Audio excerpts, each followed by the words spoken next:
सभी राष्ट्रवादियों का स्वागत है पॉलिटिकल बज़ में। दोस्तों, गुजरात पुलिस जबरदस्त तरीके से एक्शन मोड में दिख रही है।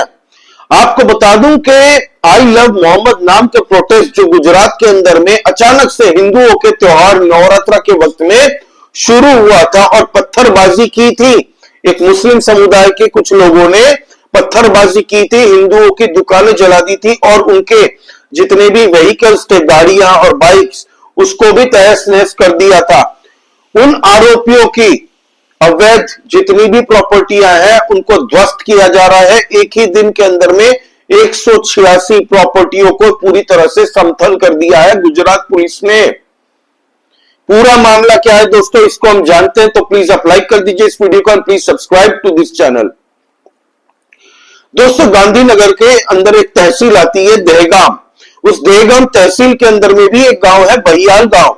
अब बहियाल गांव के अंदर 25 सितंबर को, जबकि हिंदुओं के नवरात्र धामधूम से चल रहे थे, और गुजरात के अंदर में तो सबको पता है कि भाई गुजरात के अंदर में नवरात्र का क्या अहमियत है। वहां पे 9 के 9 दिन लोग हर्ष और उल्लास में फेस्टिवल को सेलिब्रेट करते हैं। इसी बीच में हम देखते हैं कि भारत के कुछ अलग अलग जगहों से आई लव मोहम्मद नाम का कैंपेन शुरू हो चुका था, जो कि वेल प्लान सिस्टमेटिकली तरीके से अलग अलग शहरों में एक ही टाइम पे उजागर करने की कोशिश की गई थी कुछ लोगों के द्वारा, जिसकी जांच हमारी सिक्योरिटी और एजेंसीज कर रही है। तो इस गांव के अंदर में एक व्यक्ति था जिसने आई लव महादेव का एक स्टेटस अपने व्हाट्सएप पे स्टेटस लगाया था। ठीक है, आई लव महादेव की फोटो को स्टेटस पे लगाया था। इससे कहा जा रहा है कि कुछ लोग आहत हो गए और उन लोगों ने उस गांव में जब गरबा चल रहे थे तब वहां पे जाके हिंसा करने की कोशिश की और हिंसा की भी। कुछ लोगों को पीटा गया, 5 दुकानें हिंदुओं की चिन्हित करके दोस्तों उनको जलाया गया, उनकी गाड़ियां फूकी गई, जिसके बाद में गुजरात पुलिस पूरी तरह से प्रोएक्टिव तरीके से एक्शन मोड में आ चुकी और जितने भी दंगई थे उन सबको पकड़ने में जुट चुकी थी। इसी इंसिडेंट के अगले ही दिन जो गुजरात के होम मिनिस्टर है हर्ष संघवी जी, उन तक ये रिपोर्ट पहुंचती है। पूरे गुजरात के अंदर में दोस्तों ये रिपोर्ट पहुंच चुकी थी, लोगों द्वारा हर जगह फैल चुकी थी। हर्ष संघवी तुरंत एक्शन मोड में आए और उन्होंने उस गांव का दौरा भी किया और वहां पे जाके, जहां पे ये नवरात्रा का प्रोग्राम हो रहा था, माता रानी के वहां पे प्रार्थना भी की और उन लोगों से कह दिया कि एक भी व्यक्ति जो भी इस हिंसा में थे या जिन्होंने इस हिंसा को भड़काने की कोशिश की, किसी को नहीं बख्शा जाएगा। ये उन्होंने उस दिन कसम खा ली थी और तुरंत गुजरात पुलिस एक्टिवेट होते होते जितने भी लोग थे उन सबके ऊपर में एफआईआर रजिस्टर कर लेती है। 66 लोगों को पकड़ लिया जाता है दोस्तों, और साथ ही साथ में 83 ऐसे लोग हैं जो नामजद हैं, ऑलरेडी नामजद हैं, तो उन लोगों के ऊपर भी एफआईआर हो चुकी। और साथ ही साथ में 200 और व्यक्ति थे भीड़ में जो अननोन है अब तक, लेकिन उनके ऊपर में एफआईआर रजिस्टर हो चुकी है। अब 66 लोग जो पकड़े गए हैं ना, उनको बर्फ की सिल्ली पे लिटा के बढ़िया से सर्विसिंग चल रही है। साथ ही साथ में उनके जितनी भी अवैध मकान, उनके दुकान, सबको बुलडोजर किया जा रहा है और साथ ही साथ में इनके ऊपर में क्रिमिनल चार्जेस आजीवन लगे रहेंगे। ये बच के नहीं जाएंगे। इन्होंने अपना खुद का लाइसेंस काट दिया है इन दंगाइयों ने। हिंदुओं के नवरात्र के वक्त में पूरे भारत के अंदर में ये नवरात्रि का महत्व क्या है ये बताने की जरूरत नहीं है। उसी वक्त में अचानक से आई लव मोहम्मद नाम के इस प्रोटेस्ट को अलग अलग जगह पे चिंगारी देने की कोशिश की गई। बरेली के अंदर में भी हमने देखा मौलाना तौसीफ रजा ने किस तरीके से लोगों को भड़का के पुलिस प्रशासन पे पथराव करवाया और साथ ही साथ में गोलीबारी भी हुई पुलिस पे, जिसमें 22 पुलिसकर्मी बुरी तरह से जख्मी हुए थे। वो मैंने यूपी की वीडियो में बताया था आपको। लेकिन गुजरात के अंदर में वहां पे तुरंत बुलडोजर एक्शन हो गया। इनको तुरंत 1 अक्टूबर को नोटिस चिपका दी गई थी और कह दिया गया था कि 8 अक्टूबर आपका लास्ट दिन है, 8 अक्टूबर तक पूरी दुकानें खाली हो जानी चाहिए और कल 8 अक्टूबर था और दुकानों को पूरी तरह से समतल कर दिया। कहा जा रहा है इसमें 500 से ज्यादा पुलिसकर्मी और दूसरे सुरक्षा बल के लोग भी वहां पे शामिल थे, मीडिया वाले भी वहां पे मौजूद थे, लेकिन हमारी Dalli media TV news channel वाले ये नहीं दिखाते ये सब जो होता है डेवलपमेंट। गुजरात के अंदर में भाई कानून व्यवस्था जबरदस्त तरीके से मैनेज करते हैं वहां के होम मिनिस्टर हर्ष संघवी जी। और हर्ष संघवी जी ने उसी दिन कह दिया था जब ये हुआ था, हिंसा वाली घटना हुई थी, उसी दिन कह दिया था कि कोई भी व्यक्ति बचा नहीं जाएगा, वो फिर जमीन के अंदर 100 फुट नीचे ही क्यों ना छुपा हो, उसको वहां से भी खींच निकालेंगे और दंडित करेंगे। और ये जो 186 दुकानें तोड़ी गई है, ये तो सिर्फ फेज 1 है, ये फेज 1 के तहत में तोड़ी है। इन लोगों को इससे पहले कई सालों से इनको नोटिसेस दी जा रही थी। 2022 में नोटिस एक दी थी, 2023 में एक बार नोटिस दी गई थी, 2024 में भी नोटिसेस दी गई थी कि ये अवैध सरकारी जमीन के ऊपर में तुम लोगों ने जो दुकान बनाई है ये खाली करो। तो इन लोगों ने सीरियसली नहीं लिया, कुछ कंस्ट्रक्शन उसके बाद में और जुड़ता रहा।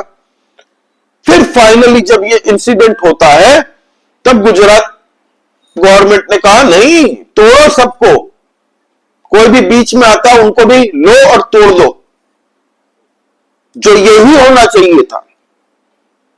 8 दुकानें खाली बच गई हैं, टोटल 186 तोड़ दी है, 8 बच गई है क्योंकि हाईकोर्ट का आदेश थे कि 16 अक्टूबर तक इनको टाइम दे दो।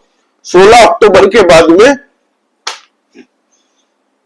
क्योंकि उनको भी पूछना पड़ेगा ना कि तुम लोग अवैध जगह पे बना रहे हो, सरकार ने इतनी नोटिस दी है, अपने बाप का राज्य समझ के रह रहे हो, तो जवाब दो और पेनल्टी भी हो सकता है उनको भरनी पड़ेगी। और ये जो बुलडोजर एक्शन हुआ ना, उसके पैसे भी उनको ही देने पड़ेंगे जो अवैध तरीके से दुकान बना के रह रहे थे, दुकान चला रहे थे। और बताया गुजरात पुलिस ने ये बताया कि ये जितने भी लोगों की दुकानें तोड़ी गई है ना, ये सब वो पत्थरबाजी और हिंसा में मुलव्विस थे। और 186 दुकानों में से 50 ऐसे दुकानदार थे जिनके ऊपर ऑलरेडी क्रिमिनल चार्जेस चल रहे हैं। भाई सोचिए, ऑलरेडी क्रिमिनल चार्जेस चल रहे हैं उनके ऊपर में। 50 ऐसी दुकानें थी। 66 लोगों को जो पकड़ा है ना, उनके व्हाट्सएप में मैसेजेस खंगाले जा रहे हैं, कौन कौन से ग्रुप में है, उस ग्रुप में और कौन कौन है, सीसीटीवी फुटेज, वीडियो फुटेज सब कुछ खंगाली जा रही है। ड्रोन से भी अलग अलग जगह पे सर्वेलेंस किया जा रहा है कि अगर ये जो लोग भाग गए हैं ना, अभी भागे हुए कुछ लोग हैं जो गुजरात पुलिस के डर से भाग गए वहां से, उन सबको खोजा जा रहा है। अलग अलग स्टेट्स, राज्य के साथ में संपर्क बांध के पुलिस प्रशासन पूरी मॉनिटरिंग कर रही है, कोई नहीं बचा जाएगा। गुजरात पुलिस का ट्रैक रिकॉर्ड है भाई, गुजरात पुलिस का ट्रैक रिकॉर्ड है। दूसरे राज्यों में भी जाके वो अपने राज्यों के दुश्मनों को, क्रिमिनल्स को कभी लेके आ जाती है और उनको अच्छे से रिलाई सिलाई पिलाई सब कुछ करती है। तो UP police, Haryana police, MP police, Gujarat police, ये लोग नो नॉनसेंस है। क्रिमिनलों के साथ में वैसा ही सलूक होना चाहिए जो एक क्रिमिनल के साथ में होना चाहिए सच्ची में। और एकदम साइलेंटली काम हो रहा है, गाजे बाजे के साथ में वहां पे मस्त बुलडोजर एक्शन हो रहा है। मेरे पीछे आप देख सकते हैं क्या तोड़ रहे भाई पूरे गांधीनगर, और गुजरात के लोग खुश है। अवैध तरीके से बहुत सारे निर्माण गुजरात के अंदर में भी इन लोगों ने बनाए हैं।